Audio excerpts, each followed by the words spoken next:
When you really got to create a vision as to what is that particular project going to do to address questions that we have about the KPIs that we're responsible for. Is it going to improve lead volume? Is it going to improve the quality of leads that we're getting? As a result, improving conversion rates? Is it going to help sales close more deals? And kind of demonstrating that based on the vision that we set, the value of the project and the KPIs that are directing it, then you go to the team and say, this is my hypothesis of what I believe it's going to do based on the takeaways and all the research that I've done to support why we're moving forward with this project. Let's go. Welcome to The Move In, a senior living marketing podcast from Unlock Health, a full-service marketing partner for the aging services industry. Join us for candid conversations exploring the latest marketing strategies with the senior living community leaders and innovative solution partners who are moving our industry forward. Together, we'll build a community to build better communities. Hello, I'm Larry Williams, and welcome back to The Move in Senior Living Marketing. While at Smash, I was introduced to Jamison Gosselin, who is tackling a challenge that so many of us face after industry events.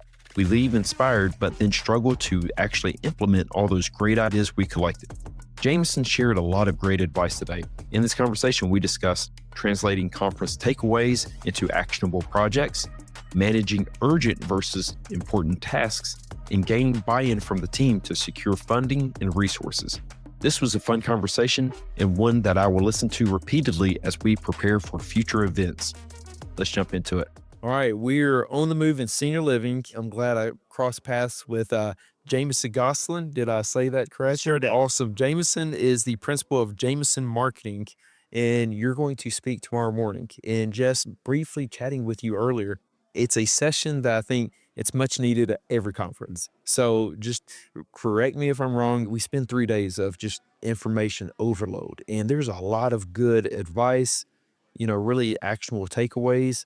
But sometimes we collect all this information and we don't know what to do with it all. And so it sounds like you're kind of helping package it up and really take those next steps. So correct me where I'm wrong. I'd love for you to kind of go into detail of what that looks like. Sure. And so, the idea behind this whole session really revolves around all the great ideas that people come away with from conferences such as Smash.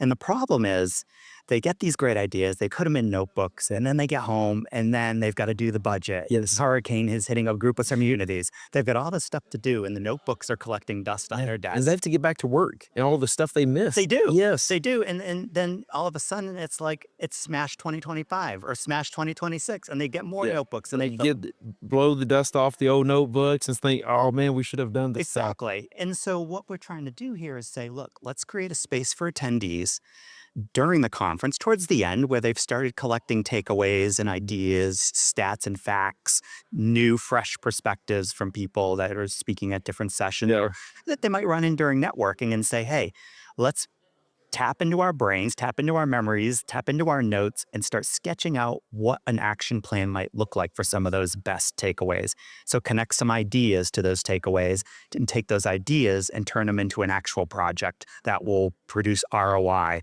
for them and the company that they serve. Oh, that's such a great idea. Now, is this something you've done in the past, or is this something you've brought originally just to Smash? So funny enough, part of my career, I worked at a trade association in the senior living space as the head of sales, as marketing head there. Yeah. And, at a trade association, you're kind of on the other side. You're creating the experiences and creating the events. And one of the things that I wanted to do was, how do you help attendees justify the expense? And the expense being not just the money that they have to pay for registration, but the time that they have to take away from their busy job, their personal lives, to go to an event and experience whatever that experience is offering, and take away from those experiences some good knowledge, some good information, some good insights that will affect their business. And so it's like, how do you help people start planning against that? And so personally, I used to have supervisors who said to me, so you went to this event that cost $5,000 on the other side of the country. What is it and how is it going to benefit us? And so we basically are now saying, it's like, here's a plan for people to put those takeaways into action now and get that jotted down now, take it back to your team, take it back to the powers that be at the operator and say, hey, I've got these 3 things that I want to accomplish coming out of this event that I think is going to impact ROI for our business and our marketing and sales programs. Let's do it. This is something tremendous because it just what you're saying, it's what everybody struggles with, and they need to show that ROI for the conference they went to, regardless if you're an attendee or if you're a vendor. And it's really challenging. Yep. Question for you in terms of like, do you have any advice of, yes, we go through the process, getting, this plan of attack, but are there any like deadlines you should set for yourself in terms of, because we have a plan of attack, but how do you keep yourself accountable time frame wise? I didn't know if you have any advice there. Well, first of all, is taking responsibility, right? The Sure. ideas that you're generating and then going to take back to your team and Yeah. discuss with the team and the powers that be at the company. But second of all, and we're going to talk about that in this session tomorrow, which is when you start scheduling out your action items, your tasks, and your ultimately your project plan, which we're not going to do Gantt charts and big project plans in tomorrow's session. We've just For that one, it's is time for that when you get back to the office, exactly. But I think the idea is start put together dates. Like when do you want to have this idea actionable and executing at, let's say you want to test a new content marketing program and then you test it across 3 communities in your portfolio. yeah. When do you want to have that active and live? And then you have to work backwards in terms of how are you going to put all those pieces together to make it happen starting in January or February, whatever it might be. Yeah. What's beyond this? So much of it's just trying to manage so many tasks, and far too often the urgent takes place over the important, And so, what's your advice to marketing executives who have big plans and it's just hard to get the ball rolling because they're constantly just taking care of an important project in the moment? Because before you know it, it's the day turns into a week, the week turns into a month, and the month turns into a year. Like you said, we're back at Smash 2025. Absolutely. Do you have any advice to marketing executives as they really plan out a year? I mean, we're wrapping up 2024. It's hard to believe, but what's some feedback you can provide on that front? Yeah, I think the first thing is to create the space for yourself to start plotting a plan Yeah. of action. So that's number one. Number two is making sure that you have the resources around you supporting you to be able to do that. Now, that doesn't mean you need teams of 1,000 because you do have outsourced partners that can help you too. And it's being candid and direct to them Yeah. about what your priorities are for the coming year and making them part of your team. Yeah. So many people, so many companies, so many operators hire agencies, but then don't bring them in truly as part of the team. Sure. And so it's critically important that everyone, all your resources are aligned Yeah. on those programs that you want to begin to test and launch. Now, if it's a project you want to test a new channel, let's say it's connected TV, and you want to test that in a market. Like, no, it can't take priority over a major direct mail program that you want to run nationwide because you don't want that to fail either because you've got some great things. But you have to be able to ensure that you are spacing out and timing things correctly, pacing them correctly, Yes. that they are going to be executed properly. And oh, by the way, that you're measuring the KPIs, making sure that you know the right KPIs to measure as part of your overall test is critically important. So you look at that month over month sort of trending. Is it making an impact on the business? And if it's not, shut it down or do some Sure. alternatives to it. And how do you test and change things? Do some A/B testing, change it up a little bit. Maybe if you have a 3 community test, maybe one of the communities becomes an A and the other 2 become B. So you can test variations of the program before you say, it's not working, let's shut it down. Sure. Because you've already spent so Wait, much time trying to stay. time and money. And at what point do you say, no, we're going further? Right. Or say like, okay, we need to shift a little bit. I'm sure that goes depending on the project. Right. That can be a challenge for sure. It truly is. As we think about some of these like managing the processes and make sure there's a unity with a team in terms of vision, deadlines, and everything. Have you found any techs, like just tools or technologies that really work in this area? There are, and I hate to sound basic here, but you could basically start with Excel that charts a Yeah. project. Start there because in many ways you can design Excel and create the look and the feel on Excel that then you can ultimately, once you add more projects or it becomes more sophisticated in terms of the things you're trying to accomplish, instead of 10 action items, you might have 25 action items. You can now take that design and transport all that information over to something like Monday.com, Okay. Basecamp, or there's so many project management programs out there.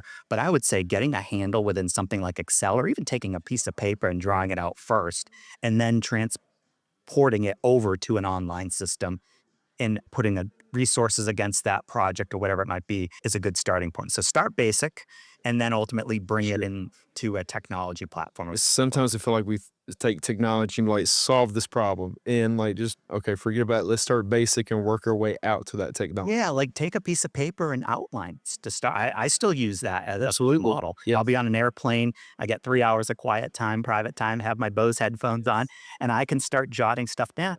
And then when I get home or get back to the office, like I can start saying, okay, these are the things that we need to do. I can put it into a Monday.com or into a Basecamp and create it based on the structures that they've created to ensure proper project management. Nice.